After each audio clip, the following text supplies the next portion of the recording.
Hello there, ladies and gentlemen, and welcome to another episode of CookieCast. Today on CookieCast, it's the Darkest Timeline podcast. Me for the day, for some of you, a great thing, for others, who knows. There'll be games, movies and TV, if that's what's been going on in the last week, and some stuff from the last week. So yeah. If you're not checking us out on YouTube, please do. There is a YouTube channel, and on there are videos. So that's cool if you could check that out. And while you're there, if you subscribe and click for notifications, you'll be made aware of future videos. So there's that as well. So there we go. This is CookieCast, the Darkest Timeline podcast.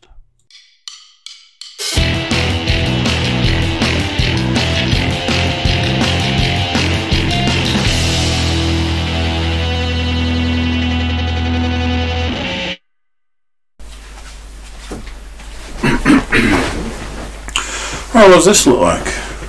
Ooh, meaty. We do like it meaty. Got coffee? Want to drink it? Hello? It's me. Is it me you're looking for? The sound that everyone wants to hear. A man slurping. So here we go. It is Monday. I know that because I was reminded what an absolute joy Mondays are. A bit down today. Been a bit down since yesterday. Just funky. In a funk, some might say. Just don't really feel like I want to engage all that much. This is a man who's just had a 45-minute phone conversation. But other than that, yeah, don't feel like I want to really do this sort of thing anymore. I don't mean podcasting, don't you guys worry. I wouldn't do that to you. I mean, like, you know how the state of the world is and stuff, and just, I keep seeing that sort of phrase, I'd like to get off the ride now. I would very much like to get off the ride now, both globally and domestically. Is that right? Foreign and domestic? I don't know. So, it's Monday. It is. It's a lovely, if somewhat windy evening, which is strange because it has absolutely tanked it down today. Insane weather. So yeah, I've got a list. One of those weeks where I was a bit like, am I gonna have a list this week? And then I looked at my list and I was like, hefty list. First on my list, I want to talk about walkie-talkies. Yeah, didn't see that one coming, did you? So I want to talk about walkie-talkies and how great they are. When I was a little kid, something that I really wanted was walkie-talkies. I think there's sort of things in life that never go away. Like as a child, you're like, I want some walkie-talkies, and you don't get walkie-talkies. Then as a 40-year-old man, you're like, never did get those walkie-talkies I wanted. And there's been various points in time where I've attempted to get walkie-talkies. There was a point in time where me and a group of friends were going somewhere, and it was a 2-car situation. And because of that, somebody, and I think that somebody was potentially Ian, was like, I'll bring walkie-talkies, that way we can stay in touch. I was like, well, this just got even better. I mean, I'm a man who loves a road trip, as we know. But you're going to bring walkie-talkies into this party? Now it really is a party. that sort of thing. It's fun. Closest I ever came when I was younger, and you've got to bear in mind I'm a child of the 80s, was I got the equivalent of 2 tin cans and a piece of string. Not much further away from it than that. It was 2 phones with a really, really, really long cable, like a ridiculously long cable. The only problem with this was that they needed batteries. They needed square batteries. The square batteries don't have a number, like AA, AAA, do they? They are just square batteries, I believe.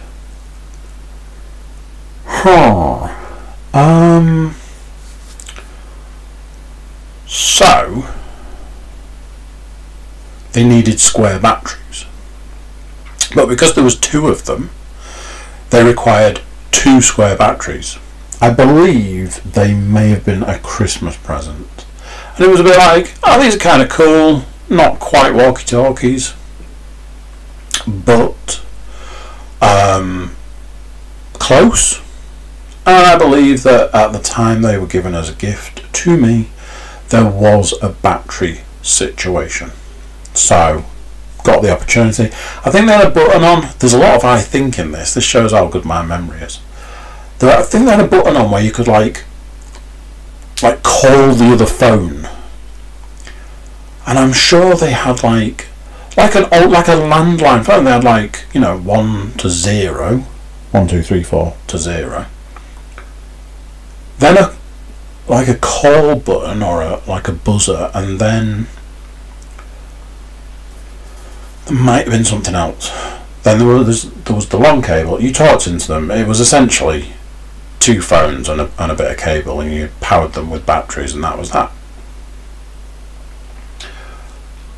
Once those batteries no longer worked, they were never replaced. That was a thing. I can only presume that batteries were gold in the 1980s, because I have a lot of memories of things starting off with batteries and those batteries ran out, and that was the end of that particular toy. Its function that required batteries was never to be a thing again.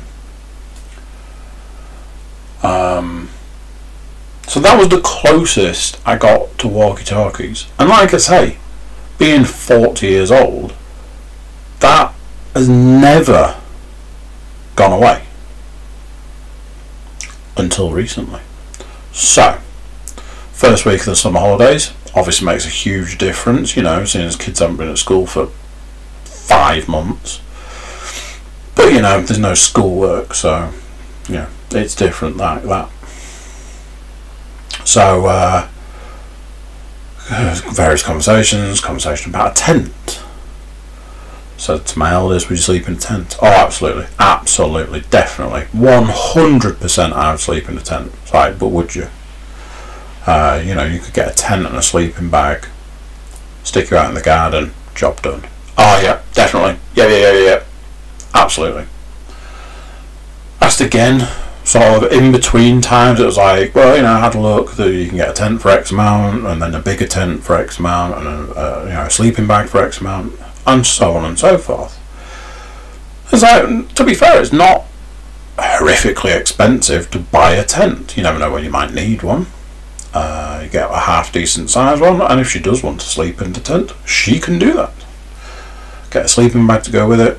Cool little thing. So, back to the child. There was a conversation about a tent. Yeah. Would you sleep in it? For definite. Yes. What if you got cold? Oh, I'd do this. What if you got scared? Oh, I'd do this. All this. So, in the end, the royal we rolled the dice and got a tent, sleeping bag, and I'm like, if she's going to be out there, she needs a way to communicate. with the house. And realistically, a good way to do that would be walkie-talkie. I was the only one that shared this. My eldest also agreed walkie-talkies would be a good idea.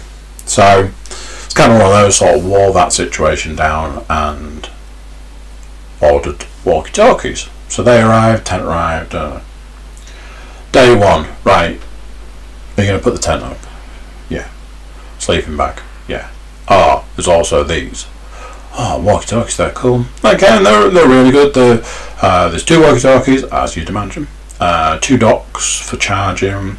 Various things that you could add onto them, like a wrist strap, a belt clip. They even had like the earpiece, so you could look like full-blown CIA. I feel like there was something else. Who knows? So there was all that sort of stuff, and it was like cool walkie-talkies. Day one, out in the tent, how's things, walkie-talkie. And if I'm honest, there was points in time, like, you know, it's 3 o'clock in the morning and somebody's squawking over a walkie-talkie to you, and you're like, what? And other variations of that time, 3, 4, 5 o'clock.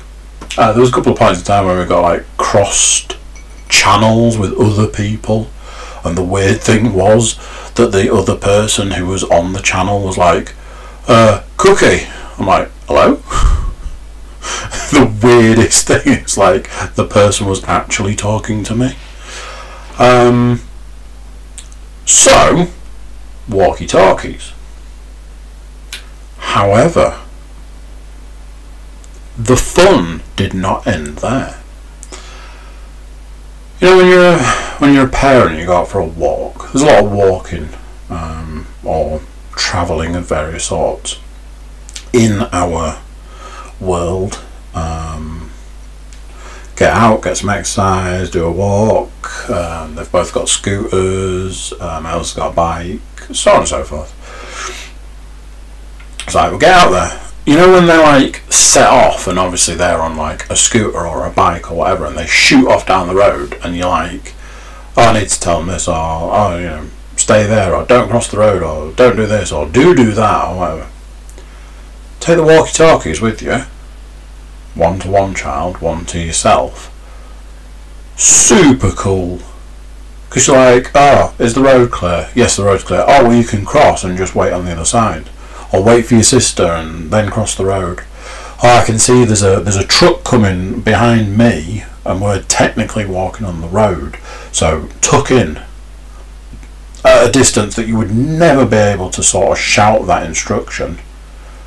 Such a cool way of doing that sort of that outside thing. And various other things, just sort of messing around and stuff. Loads of fun. One of the funny things was the baby using the walkie-talkie. That was hilarious. One morning she just got hold of the walkie-talkie and she was like, hello? It's like, wow, she's obviously seen me use it, she's seen the other 2 using it and stuff, and had worked out that you hold it up to your face and you say hello. She wasn't pressing the button, which would have been amusing. I was trying to press the button for her, but she just kept pulling it up to her face. She's like, hello! It's like, that's brilliant. So, something that I would say, if you are a parent, there's a few things there that you to bear in mind. One thing I will say is something that I was super impressed with.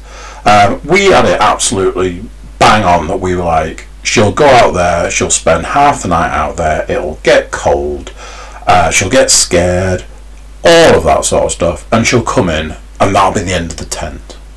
And that was that, you know, they can use it as a den during the day, they can play out there when we're out in the garden, you know, that sort of thing. Couldn't have been much more wrong. That sounds wrong. That's bad grammar. Couldn't have been much wronger. She did get cold on the first night, and she did ask to come in. That bit was correct. However, second night, back out there. Got set up with some like hot water bottles, some like the wheaty things, extra pairs of socks, a onesie. She went out in a onesie. All this. That was that. And then every night past that, there was a point where we got her like a fold-out sun lounger. Used it as essentially a camp bed. After that was a game changer. She was out there till like 6 o'clock in the morning. Like, cool. Absolutely, good on you. Did the whole week, did an entire week sleeping in a tent. I struggled to get in and out of the tent, let alone sleep in there. So yeah, can't knock her for doing it. Coffee. So that's walkie talkies.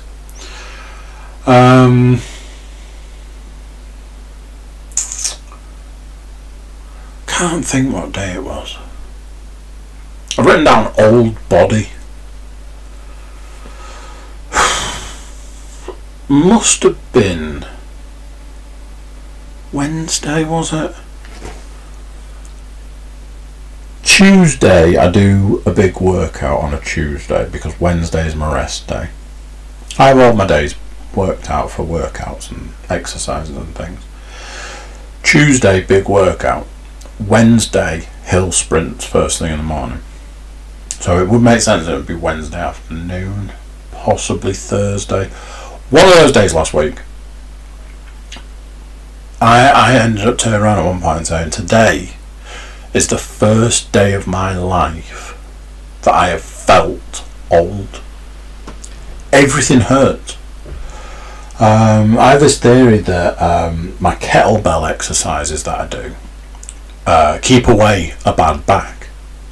Because of the way that the dining room was set up last week, I wasn't in a position to be able to do those kettlebell exercises, and boy did I know about it.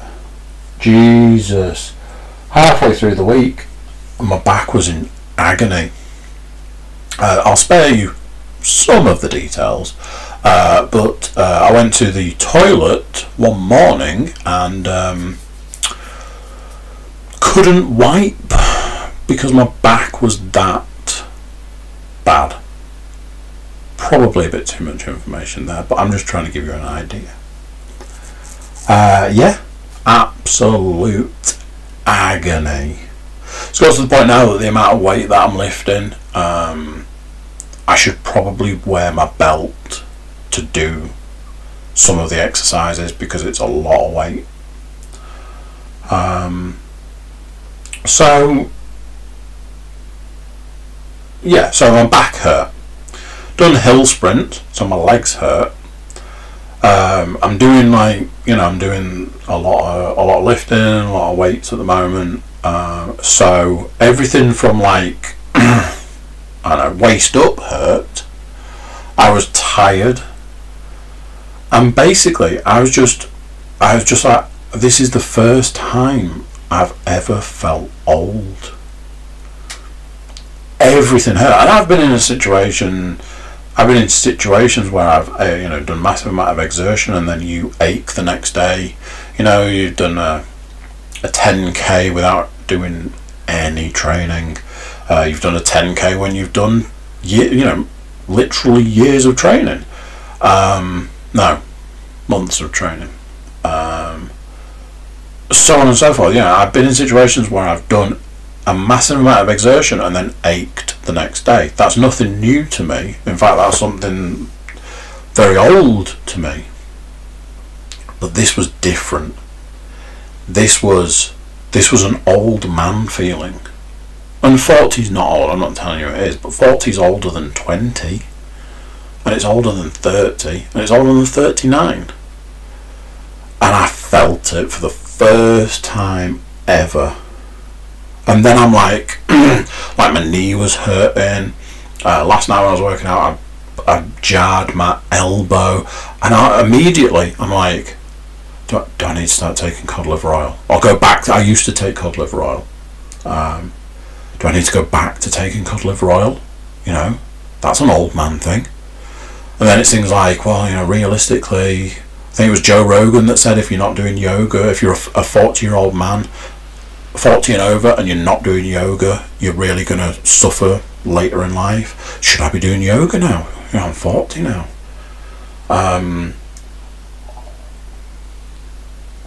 Admittedly, haven't felt that way since. I have managed to get back to doing various exercises that I wasn't doing last week, kettlebells being one of them. And I've not really felt that way, but I'm presuming come Wednesday I'll be running up and down a hill again, so who knows what that's going to look like. Yeah, I suppose we want, you know, it was kind of scary, if that makes any sense. It was kind of, you know, is this something that I'm going to have to adjust to? Is this life now? You know, something that I've been thinking about recently is, you know, I'm 40, my eyesight will start going eventually. That's a thing that, you know, you can't get away from. Things like that. Like, I didn't think 40 was going to be a big deal. But maybe it's a bigger deal than I thought it was going to be, you know, that sort of thing. We shall see. I'll give you an update if I remember. But yeah, it's just giving me a bit of food for thought, I think.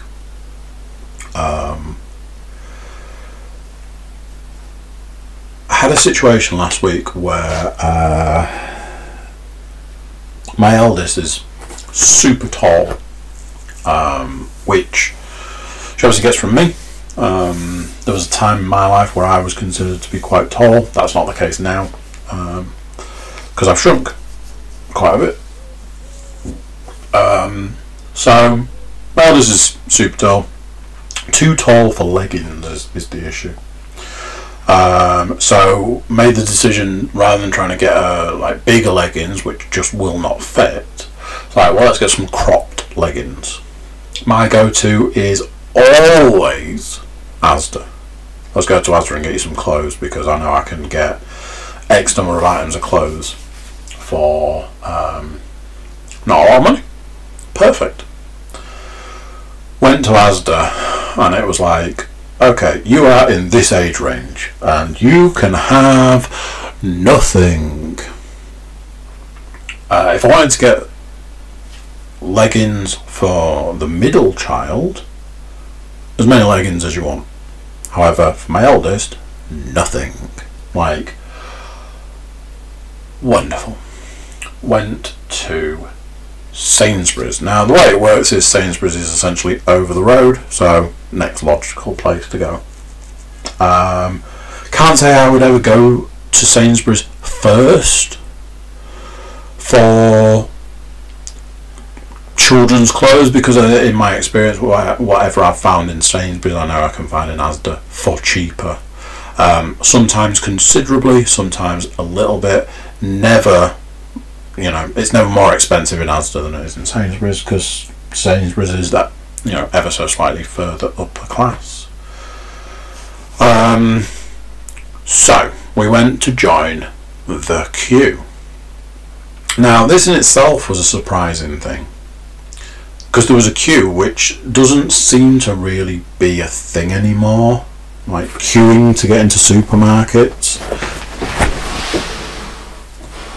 doesn't really seem to be a thing. You know, when we went to Asda, they've taken their queuing system away. The doors just open, you just go in. I imagine if you get like loads and loads and loads and loads of people in there, they would stop you and go back to queuing, but I don't know how, if they've taken the queue system away. So we joined a queue which seemed strange in itself. It was raining, so we were sort of tucked under like an awning. They at one point came and offered people umbrellas, which I thought was kind of cool, but then that might have been an indication that there was something that wasn't quite right. And then it began. So nothing's happening as far as the queue's concerned. There is a definite queue, but nothing's happening as far as people going in. But there's plenty of people coming out. And as time goes on, we can see that there are people that are sort of work for Sainsbury's and sort of doing some sort of queue. I want to say management, but that's not the word I'm looking for. But then after a while, you notice that there's people that are just walking in. Like, well, why are we queuing, essentially not being allowed into the store where other people are? And that's the kindling, let's say. So it starts. The rumbles in the queue. Oh, why's that person going in? We're queuing it.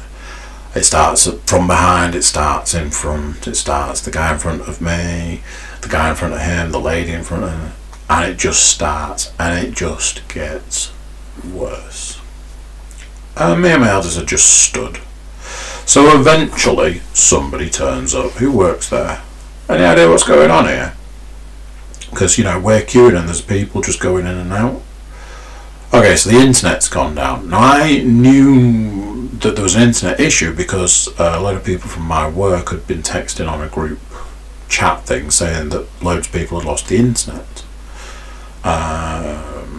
Plusnet, possibly? Who knows? So I was like, oh, well, that ties in. So they've lost the internet, which means that the smart shopper, which I think is the little scanny gun thing, you take your own scanner, you scan your own shopping. That wasn't working, which meant that there was these huge queues and they were stopping people going in because they couldn't get through the queues, because they couldn't function, because they didn't have any internet. But then people started, well, how come other people are going in then? Oh no, they're getting stopped at the door. They're not, they're just walking in. People were leaving the queue that we were stood in, people were joining, people were just blatantly walking past the queue and they're walking in, which for every single time that happened, more people started to get annoyed, more people started to get irate. Then there was a point where one of the guys that works there comes along, he's just moving trolleys around and he's like, it's going to be a while, people, because there's no internet and we're trying to clear the queue so that we can get people in, and so on and so forth. Guy further back's like, well, can we go in then? No, you can't go in. Oh. Well, can I go in then?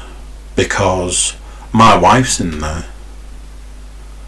Oh, go and speak to the guy at the door, he might let you in. And again, this just sparked another thing, you know, people then, they started joking.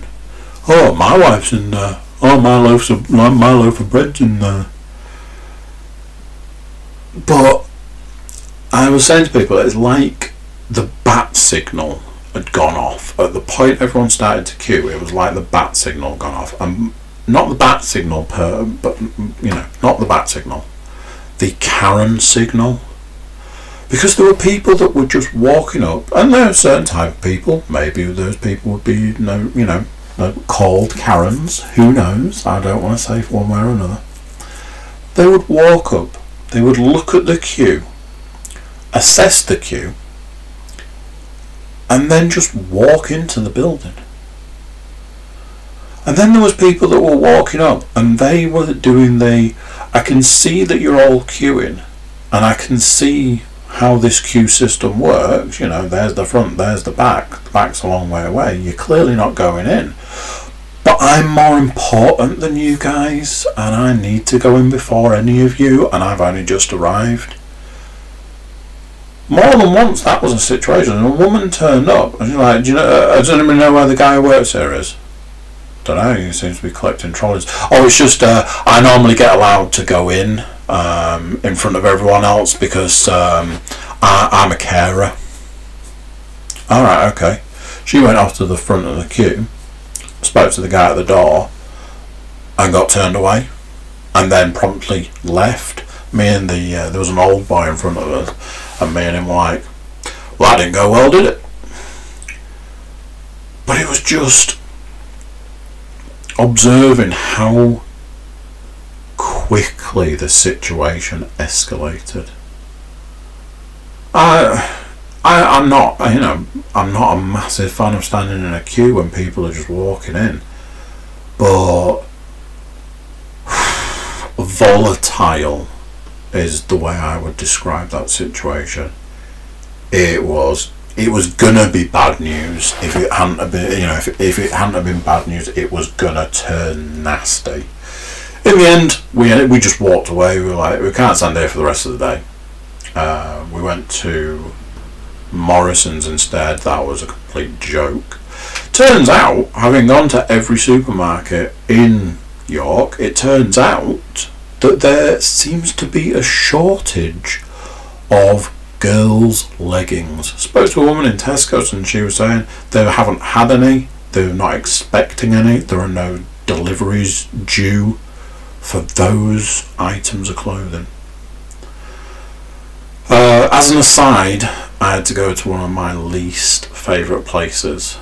This will be the third time I've ever been in here.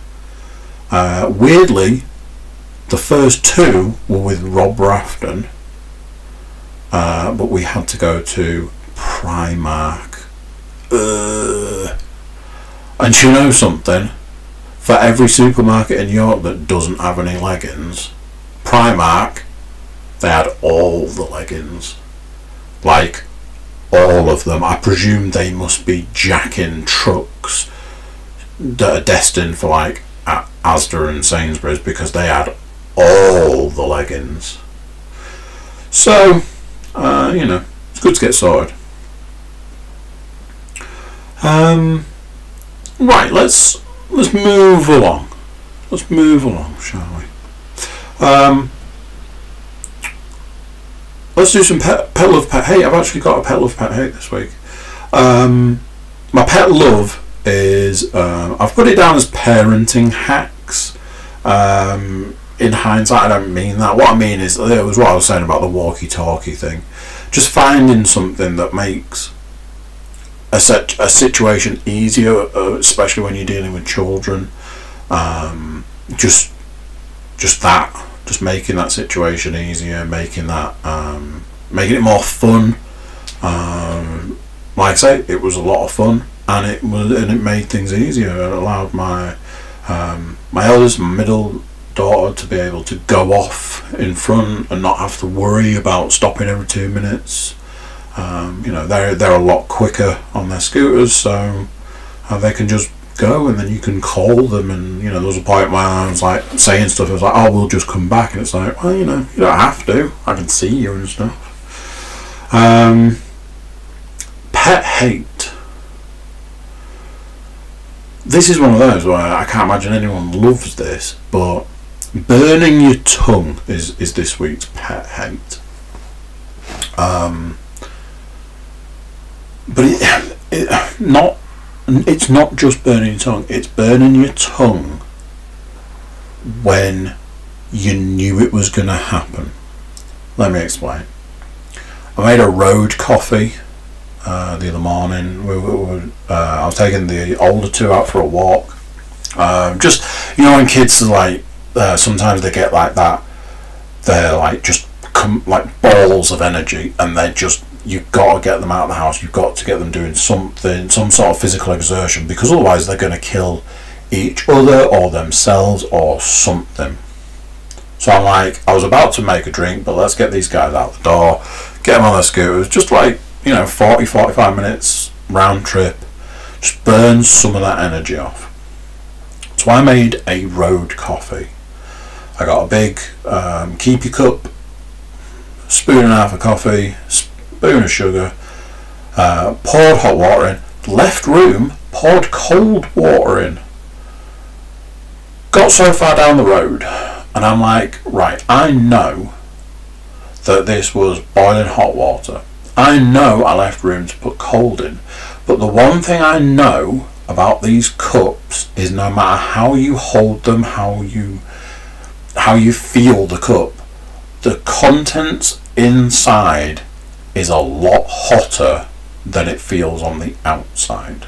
Basically, they're very well insulated, and that also means they keep their heat very well. Also, we were 10 minutes away from the house, so ultimately I'd made the drink 15 minutes ago. I'm looking at all the sort of information. I was like, I might be able to drink this coffee, because I put some cold in, and I took a sip and I burnt my tongue. And the first instinct, the first thought, the first thing that went through my head was, you knew that was going to happen, because the information that you had told you there was absolutely no way that cup of coffee was drinkable. For you personally, I drink a lukewarm cup of coffee.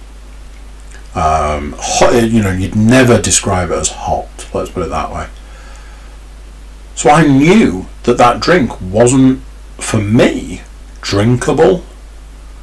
Yet I was like, oh, I'll just have a sip. And I burnt my tongue. And then I was annoyed. So, yeah, this week's pet hate. Burning your tongue. Or should I say, burning your tongue when you know you're going to do it. I've watched no television. I'm still on the podcast train. It's been super useful. Just putting like podcasts on YouTube. A lot of the ones I'm watching at the moment are actually video podcasts, which make it super helpful. Unlike Bill Burr's Monday Morning Podcast, the ones I'm watching are video podcasts. So I'm watching the Bill Burr, and they're doing them all by Zoom at the moment.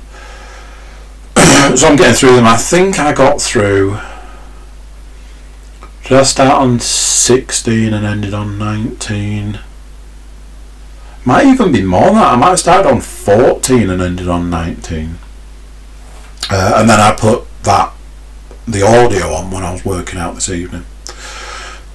So no TV. The only TV I would be watching is What We Do in the Shadows, but I can't watch that on a work day, let's say.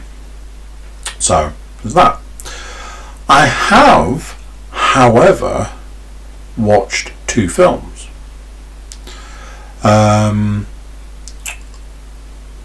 My middle daughter has a collection. It's called a Treasure Cove, I think. Basically, it's loads of Disney books in a box. They're like adaptations, I suppose. Like basically, they take an entire film and condense it down into a few pages in a book. Some of them are really long. Cinderella is a long one. Like Frozen and Moana are a bit shorter. But then there are ones that are like Pinocchio.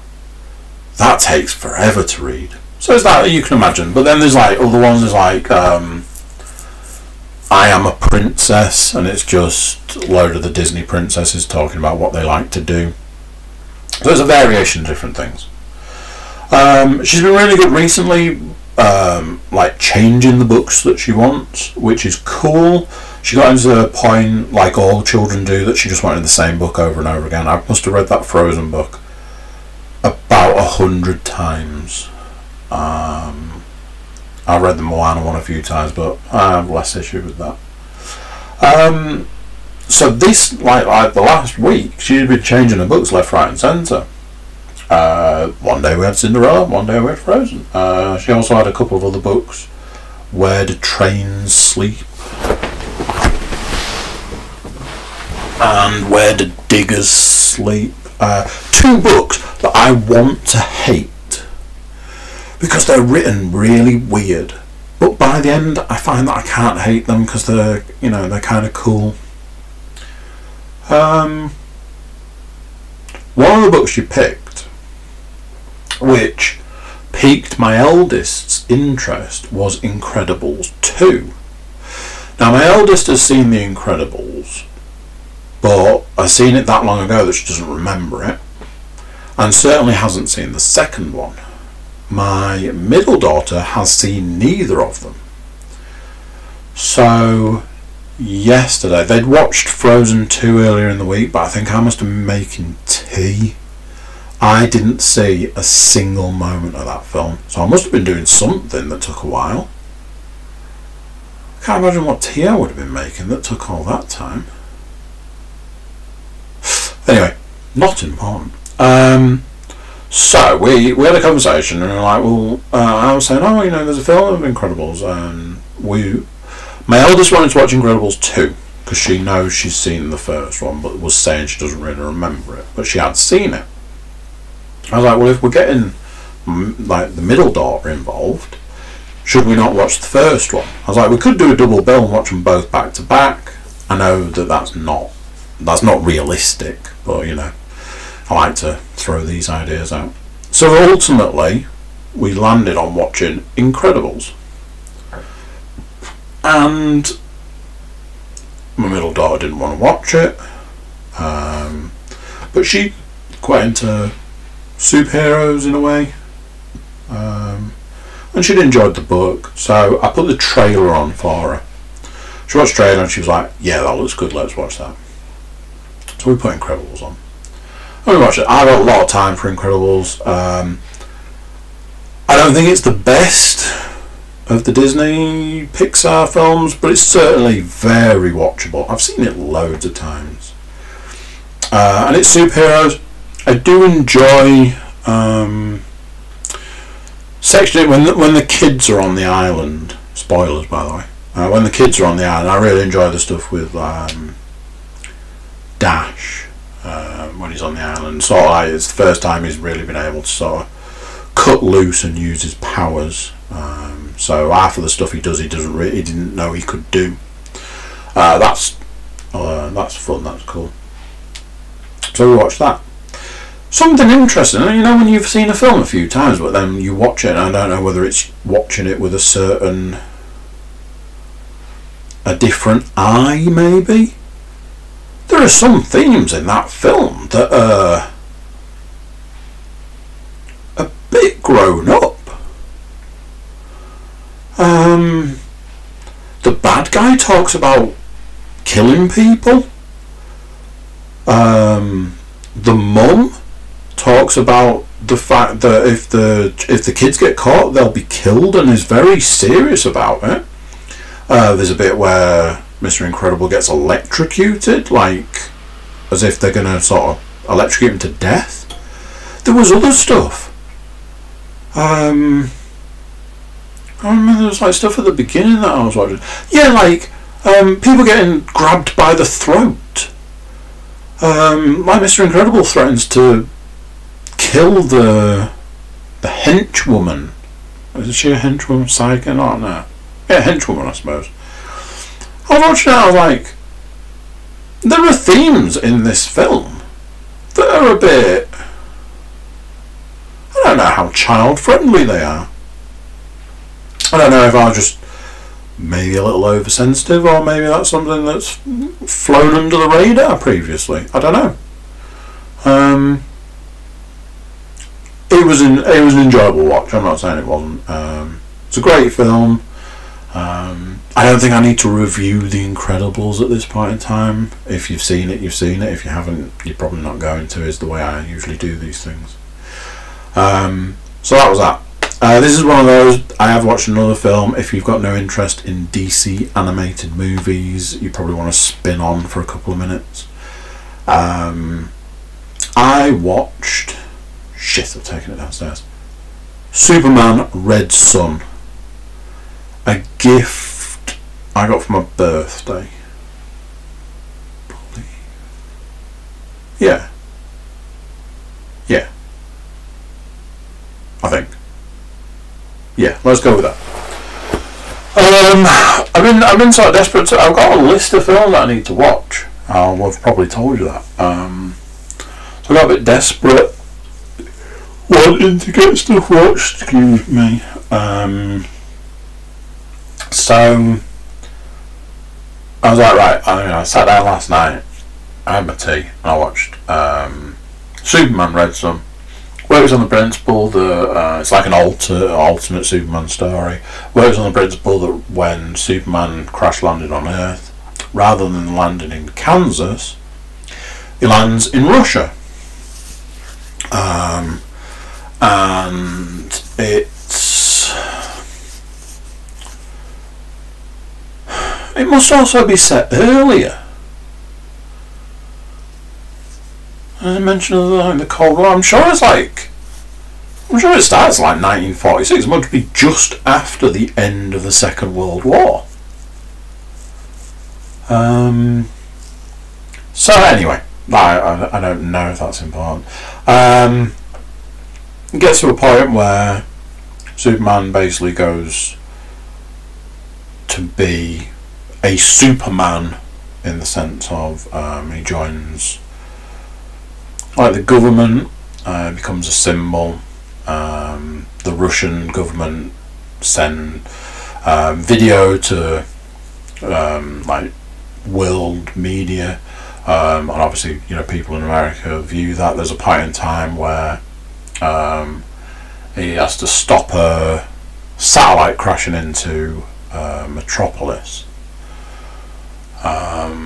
So is revealed to the Americans. Some very interesting views are portrayed in that film.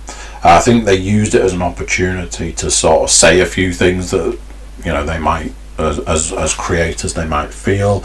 There's mention about how the press is just used to spread lies and confusion, and like the media and stuff like that. Obviously that's very poignant at the moment. I know Americans suffer greatly with hugely biased media. We don't have it as bad in this country, but I do believe that that's not to say we don't have it in this country. I know there's been a lot of stuff recently about the way certain places are reporting things. So something that really stood out certainly early on in that film was that they sort of obviously using it as a platform to say a few things about certain things, like say comments on media and stuff. There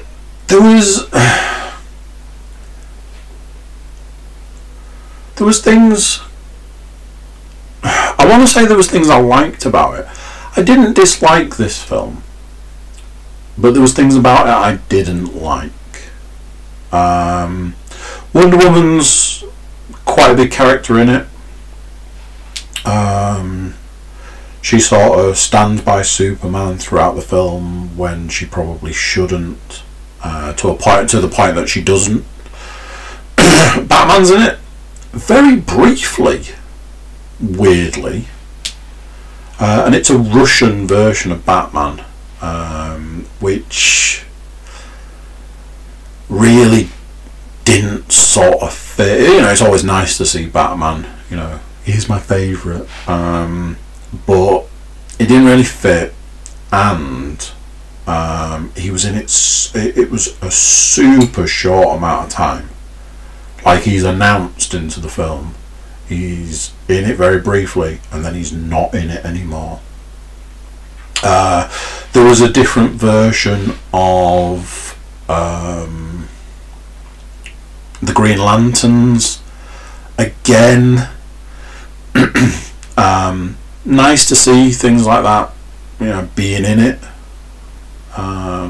It's always good to see other elements, certainly elements of the Justice League, but it's an alternate version, so that allows them the ability to play with the story, and that doesn't always go that well. So you end up with this odd version of Green Lanterns. Also not really explained. They had the whole the Green Lantern that comes to Earth and they get the ring, and they've got Hal Jordan, John Stewart and stuff like that, but there was no explanation as to how they ended up with more rings. These guys didn't go off and join the Green Lantern Corps. They just suddenly turn up with loads of Green Lanterns, which they were suggesting that Lex Luthor had created them supposedly in a lab. It's like, yeah, not a fan of that.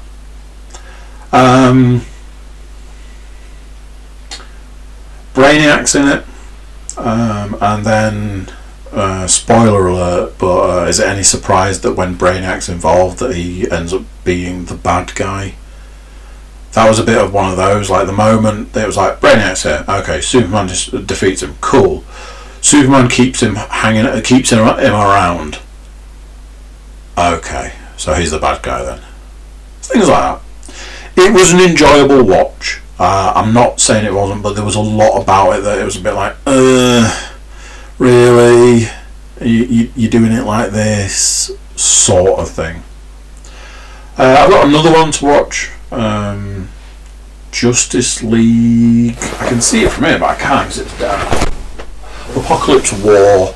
I have a feeling that I should have watched others in the run-up to watching this. I've seen the beginning, but I'll sit down and watch it. But like I say, I have a feeling that I've probably missed like story, but we'll see. So those were the films.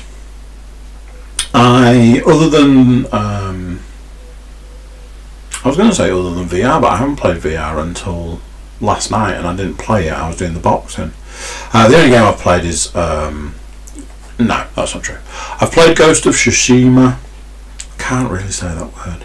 But I've also been playing DC Universe with my oldest. She's kind of getting into it. She's very good at it. But I think because there's so much, it's quite involved, and there's so much to remember, and there's so much to do, and it's just a very in-depth game. I think it gets a bit too much for her. But she's getting very good at like the controls and like flying and like the up and down and stuff. She's very good at that. So we'll see how that goes, how she progresses with that. I've been playing a bit as well because I had a character that I wanted to get up to max level. So there's that. Ghost of Tsushima is fantastic. I'm really enjoying that game. Everybody had this thing about how The Last of Us Part 2 would be very much like The Last of Us. It would be the game that would close out this generation. But then I'd seen some stuff recently that was saying in actual fact it was supposed to be The Last of Us Part 2, but it is definitely the Ghost of Tsushima. I would agree at this point in time. I don't like to give a full review because games will turn on you. Games are fickle bitches, and they will turn on you. Don't ever think they won't. At this point in time, I am thoroughly enjoying it. Somebody asked me today if, as an open world game, was there lots to do, and I was like, you barely go 200 yards without something to do, either a fight or a base or a shrine or a different. There are loads of different types of shrines, or a healing pool, or a bamboo cutting thing, or a battle or something. There's been loads of missions up till this point. Like anybody you speak to basically gives you a mission to do. It's very much one of those that the map is like you can't see the map until you discover places, and anywhere you go just unlocks more places to go and more map to reveal. When you zoom the map out, it shows you how big it is, and it's massive. I think I'm starting to get towards the end of the first area. However, what I will say about that is that there's still loads to do. There's like loads of missions, and there's still loads of places to discover and all this. There's still stuff to unlock. One of the things I will say is that it doesn't feel like the progression, like the XP progression, is overly quick, but working on the principle that the game is presumably quite large, they obviously don't want you unlocking everything in the first area and then having nothing to do. So that's understandable.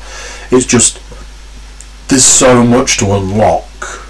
There's like 3 different categories. It's like your stance, your ghost abilities, and your samurai sort of stuff. And in that, then there's like the stances, 4 different stances, and each one of those has got stuff to unlock. You've got a multitude of things to unlock, so there is a lot. So it's kind of it's kind of that sort of thing. It's that there's a lot to unlock, so there's that. I am enjoying it. I really am. I'm very much enjoying it, so I'll keep you posted with it. I'll keep playing it until it doesn't want me to, whether that's before or after the end, who knows, but we will find out.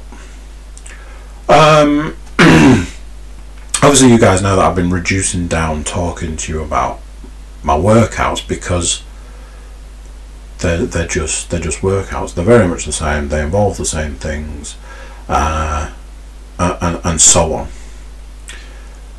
The only thing I'm going to say is I've seen a thing. The gym's reopened on Saturday. I've been in touch with my gym and discussed my return to the gym. Got a little deal going, and all of that's cool. But I've seen these things recently, these posts, and somebody mentioned to me about one of these things, and I was like, interesting. So they're saying if you've done no exercise in the 5 months that the gyms have been closed, how to go about going back to the gym. And saying you should reduce your weights by half, you should do various things, this, that and the other. And I was like, that's a really interesting concept. It's something that I never really considered, especially for the fact that when I return to the gym, I will have doubled the weights I was lifting. Like, pretty much all of them. So, for, you know, when it's talking about these people, it's like, if you've done no exercise in that time, it's like, I am not the most active of people, no matter how much I try to be, but no exercise? Really? I mean, I understand it. You know, it was a very difficult time for me when the gym announced, you know, the announcement that the gyms were closing, and going that day and it being closed and being like, man, I wanted to get that last workout in, and that struggle. But yeah, talking about reducing your weights by half what you were lifting, it's like, ooh, talk about a step backwards. Obviously, I'm super fortunate to be able to have that ability to still continue working out at this time. I'm hoping that I'll be able to go back to the gym in the next couple of months, but that's all depending on how they go about operating. But yeah, I'm interested to see what difference it will make to me going into a gym, lifting what I was before lockdown compared to what I'm lifting now. That to me is going to be the interesting bit. So there. I believe it's hill sprints on Wednesday. Super looking forward to that. Yeah. So that's it for this one. There we go. Another one done. Thanks for listening, and I'll speak to you guys next time. So there we go. What do you think to that? Another one done. Another week gone. I mean, it's probably nearly Christmas at this point, isn't it? Ugh. YouTube watchers, do us a favour and subscribe. And if you've already subscribed, you're a good person. So, you know, there's that. Everybody jump over to thecookiecast.com. Check us out over there. Send us some social media love or drop us an email. Tell us what's on your mind. If it's a good email, I'll read it out. How's that? So there we go. That's this one done. Until next time, I'm going to say bye, and I'll see you then. Bye.